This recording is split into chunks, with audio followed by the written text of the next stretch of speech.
YouTube channel पर दिल खोल कर स्वागत है। आज हम एक टॉपिक की बात करेंगे क्लास 9 के मैथ का। और क्लास 9 के मैथ के एक टॉपिक आपका मेंसुरेशन है, उस पर बात करेंगे। तो मेंसुरेशन का जो टॉपिक है ना, ये कंपटीशन के दृष्टिकोण से भी और 10th के लिए भी बहुत ज्यादा महत्वपूर्ण है। इससे रिलेटेड क्वेश्चंस आपको बोर्ड में भी देखने को मिलते हैं, कंपटीशन में भी देखने को मिलते हैं, हर जगह पर मिलेगा जरूर। फिर एक मोटिवेशनल कोट से हम स्टार्ट करते हैं। जिंदगी वही है, जिंदगी वही है जो जी रहे हैं, जिंदगी वही है जो जी रहे हैं, ये करेंगे वो करेंगे, ये तो बस मात्र ख्वाब ही है।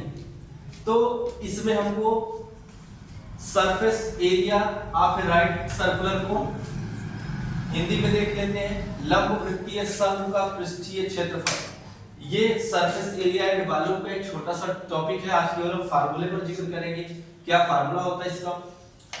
और देख लेते हैं ये कोण। जैसे आप लोगों ने देखा होगा कि जोकर की टोपी वो किस प्रकार कोण है। जोकर जैसे लोग हैं तो जोकर की टोपी तो समझते ही होंगे। तो वो जोकर की टोपी, बर्थडे टोपी, अगर जोकर नहीं समझ रहे बर्थडे वाला टोपी समझ ले, वो तो रहेगा ही हमेशा।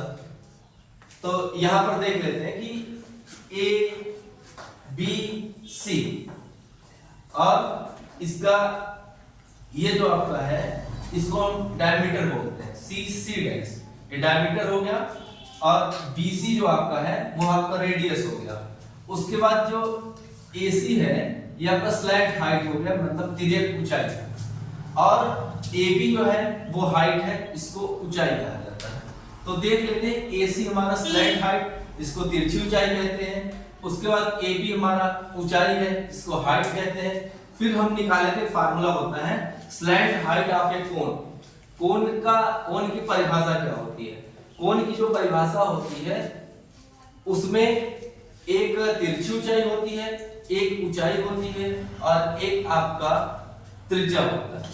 फिर बात कर लेते हैं तिरछी ऊंचाई निकालते कैसे। क्योंकि यहाँ एक ट्रायंगल आप देख रहे हैं, ए ट्रायंगल ए बी सी। तो एक पाइथागोरस थ्योरम आप हो सकता है जानते होंगे।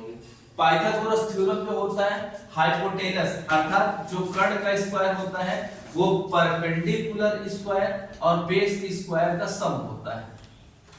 आई होप ये आप जानते होंगे कि कर्ण का वर्ग बराबर लंब का वर्ग धन आधार का वर्ग होता है।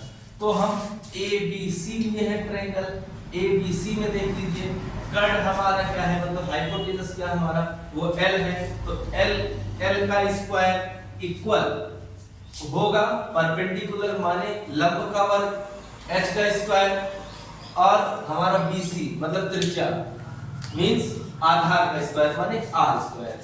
तो l स्क्वायर l की वैल्यू जब फाइंड आउट करेंगे तो h square plus r square हो जाएगा। फिर शंकु का वक्र पृष्ठीय क्षेत्रफल क्या होता है उसको हिंदी इंग्लिश देख रहे हैं, curved surface area of a कोन। इसका एक फार्मूला होता है हाफ इनटू वृत्त की परिधि गुणे तिर्यक ऊंचाई। उसके बाद इसको इंग्लिश में देखते हैं half 1/2 circumference of a circle और स्लैंट हाइट। सर्कमफेरेंस जो होता है वो होता है 2 पाई r और स्लैंट हाइट जो हो गई आपकी वो l हो गई। 2 से 2 यहाँ पर मर गया बेचारा, गायब, खत्म कहानी इसकी, राम नाम सत्य।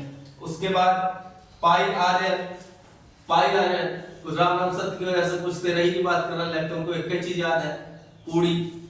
तो यहाँ आप लोग पूरी पर ध्यान न देकर पाई आर एल पर ध्यान दें क्योंकि यही काम देने वाला है। और अगली बात कर लेते हैं शंकु का कुल पृष्ठीय क्षेत्रफल। शंकु का जो कुल पृष्ठीय क्षेत्रफल होता है उसको इंग्लिश में कहते हैं total surface area of a cone. Total surface area of a cone जो होता है वो शंकु का कुल पृष्ठीय क्षेत्रफल जो इक्वल होगा वो वक्र पृष्ठीय क्षेत्रफल और आधार का क्षेत्रफल। क्योंकि आपको ध्यान होगा अगर आप जोकर की टोपी कभी पहने होंगे या अपना बर्थडे मनाए होंगे तो उसमें तो कैप अगर लगाए होंगे तो नीचे आपको जो उसका बेस दिखता होगा वो लगभग सर्किल के आकार का दिखता होगा। तो यहाँ पर curve surface area plus area of A base, तो उसका जो बेस होता है बच्चों, जो उसका बेस होता है वो होता है सर्किल, और सर्किल का जो एरिया होता है वो पाई आर स्क्वायर होता है। कर्व सरफेस एरिया हम यहाँ पर निकाल चुके हैं पाई आर एल, तो pi R L plus pi R square बराबर पाई आर हम यहाँ से ले लिए कॉमन, तो बच गया क्या एल प्लस आर। तो ये छोटा सा आपका रहा फार्मूला स्पेस पर, फार्मूला रहा। अब आगे हम क्या बात करेंगे, इसके आगे अभी देखते हैं कुछ देर में।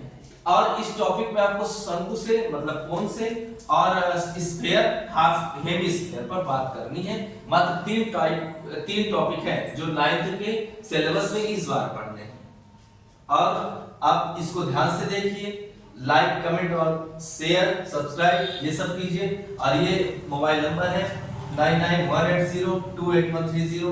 कोई भी परेशानी समस्या आती है आप कमेंट जरूर करें, सुझाव अपना दें, और जो आपको नहीं समझ में आया है उसको लिखिए, उसको बताएं जरूर कमेंट में। हम उसको सुधारने का प्रयास करेंगे, आपको उत्तर देने का प्रयास करेंगे। बाकी के लिए जय हिंद।